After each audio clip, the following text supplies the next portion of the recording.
Hi అండి. అందరికీ నమస్కారం. Welcome to Anjali home point. So, lockdown పేరుతో అందరం ఇంట్లోనే ఉన్నాము. మనకి ఎప్పుడైనా స్నాక్స్ ఏమన్నా తినాలనిపిస్తే ప్రతిసారి బయటికి వెళ్లి కొనలేం కదండీ! ఇప్పుడు ప్రెజెంట్ ఉండే సిట్యుయేషన్‌లో. సో, అందుకనేసి ఇంట్లోనే చాలా హెల్తీగా, టేస్టీగా తయారయ్యే గోధుమ పిండి చిప్స్‌ని ఎలా తయారు చేసుకోవాలో ఈ వీడియోలో మీకు అందరికీ చూపిస్తున్నాను. సో, చాలా సింపుల్‌గా చేసుకోవచ్చు అండ్ టేస్ట్ మాత్రం సూపర్‌గా ఉంటాయి. ఎలా తయారు చేసుకోవాలో చూసేద్దాము.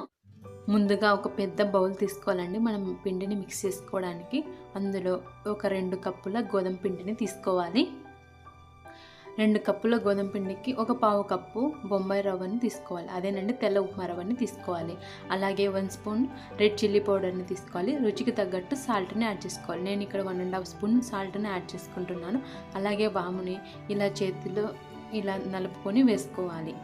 అంటే వాముని యాడ్ చేసుకుంటే చాలా బాగుంటుంది టేస్టు. ఇప్పుడు వేడి నూనెను యాడ్ చేసుకోవాలి. ఇది ఒక పావు కప్పు వరకు తీసుకుంటున్నాను. ఒక పావు కప్పు వరకు ఆయిల్‌ని వేడి చేసుకున్నాను. ఆ వేడి ఆయిల్‌ని ఫస్ట్ కొద్దిగా యాడ్ చేసుకున్నాను. యాడ్ చేసుకొని ఇలా స్పూన్‌తో కలుపుకోవాలి. అంతా ఒకటేసారి వేసుకోకూడదండి. ఫస్ట్ సగం వరకు ఆయిల్ వేసుకొని తర్వాత మిగతా సగం ఆయిల్ వేసుకొని ఈ విధంగా స్పూన్‌తో కలుపుకోవాలి. ఎందుకంటే ఆయిల్ వేడిగా ఉంటుంది కదా అందుకనేసి. తర్వాత కొద్దిగా వాటర్‌ని యాడ్ చేసుకుంటూ పిండిని కలుపుకోవాలి. చూడండి ఇలా కలుపుకోవాలంతా. పిండిని ఇప్పుడు వీడియోలో చూపిస్తున్నాను కదా ఇలా అనుకోవాలండి. అలా అనుకొని పిండి కలుపుకుంటే మనకు చిప్స్ అనేటివి గుల్లగా వస్తాయి. పైన అంతా బాగా ఉబ్బినట్టు వస్తాయన్నమాట. ఇలా కలుపుకొని మొత్తం సాఫ్ట్‌గా చపాతీ పిండిలాగా కలుపుకోవాలి. చూడండి నేను వీడియోలో చూపిస్తాను కదా ఇలా చేత్తో ఒత్తగానే మెత్తగా ఉండాలి.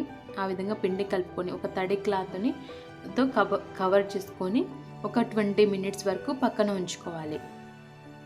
20 మినిట్స్ తర్వాత పిండిని ఇంకోసారి బాగా కలుపుకోవాలి. ఇలా ఒకసారి అంతా బాగా కలుపుకోవాలి పిండిని. ఇలా కలుపుకొని మనం మామూలుగా చపాతీ చేస్తాం కదా అంతమైన పిండిని పక్కకు తీసుకొని చపాతీలాగా ఒత్తుకోవాలి. పతలాగా ఒత్తుకోవాలండి పలచగా. అప్పుడు మనకు చిప్స్ అనేటివి చాలా క్రిస్పీగా వస్తాయి. ఈ విధంగా కలుపుకున్నాను. నాకు రౌండ్గా రాలేదనేసి ఇలా మూత తీసుకొని మూతని ఇలా ఉంచేసి చుట్టూ ఉండే పిండిని తీసేస్తున్నాను. ఈ పిండిని తీసి పక్కన ఉంచుకున్నాను. చూడండి మొత్తం సర్కిల్ లాగా వచ్చింది కదా. నేను నైఫ్తో ఈ విధంగా కట్ చేసుకుంటున్నాను ట్రయాంగిల్ లాగా. అంటే మీ ఇష్టం అండి, మీకు ఏ షేప్ నచ్చితే ఆ షేప్లా కట్ చేసుకోవచ్చు.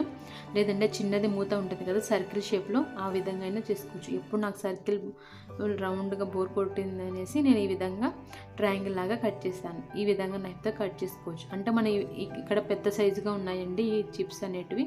అంటే లోపల చుట్టూ పైన త్వరగా రెడ్గా అయిపోయి లోపల పచ్చిగా ఉంటుంది అనేసి నేను ఈ విధంగా నైఫ్తో కట్ చేస్తున్నాను. అండ్ లేదంటే ఫోర్క్ ఉంటే కనుక ఫోర్క్తో కూడా ఇలా మనం అనుకోవచ్చు. అంటే ఇక్కడ కూడా బాగా కుక్ అవుతుంది అనేసి. లేదంటే ఈ నైఫ్తో కూడా ఇలా అనుకోవచ్చు. అంటే మీ ఇష్టం అండి, మీకు ఎలా నచ్చితే ఆ విధంగా ఈ చిప్స్ని చేసుకోవచ్చు. ఇలా అన్ని రెడీగా చేసుకొని పక్కన ఉంచుకోవాలి.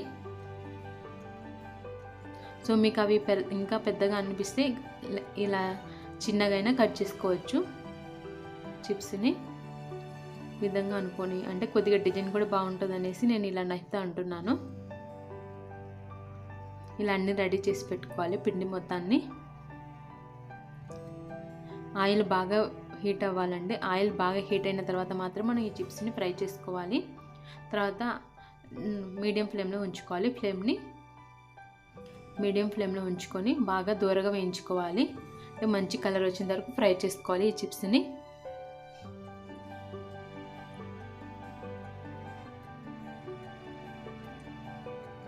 చూడండి మంచి కలర్ చేంజ్ అయ్యాయి కదా చిప్స్. వీటిని తీసి పక్కన ఉంచుకోవాలి. ఒక టిష్యూ పేపర్లో తీసుకున్నాం అనుకోండి ఆయిల్ అంతా పోతుంది, ఎక్సెస్ ఆయిల్ అనేది. అలాగే మిగతా చిప్స్ అన్నిటిని కూడా ఫ్రై చేసుకోవాలి. అంతేనండి, చాలా సింపుల్గా మనకు చిప్స్ రెడీ అయిపోయాయి గోధుమ పిండి. సో మనం ఇక్కడ గోధుమ పిండి యూజ్ చేస్తున్నాం కాబట్టి మన హెల్త్ కూడా చాలా మంచిది. పిల్లలు కూడా పెద్దలు కూడా చాలా ఇష్టంగా కూడా తింటారు వీటిని. సో చూసారు కదండీ గోధుమ పిండి చిప్స్‌ని ఎలా తయారు చేసుకోవాలో. సో మీరు కూడా డెఫినెట్‌గా ట్రై చేయండి. టేస్ట్ కూడా చాలా బాగున్నాయి. ఐ హోప్ ఈ వీడియో మీకు అందరికి యూజ్ అవుతుందని అనుకుంటున్నాను. Thanks for watching. మీకు గనుక వీడియో నచ్చినట్లయితే లైక్ చేయండి, షేర్ చేయండి. మా ఛానెల్‌ని సబ్స్క్రైబ్ చేసుకోండి. Bye friends. Take care. Stay home, stay safe. By.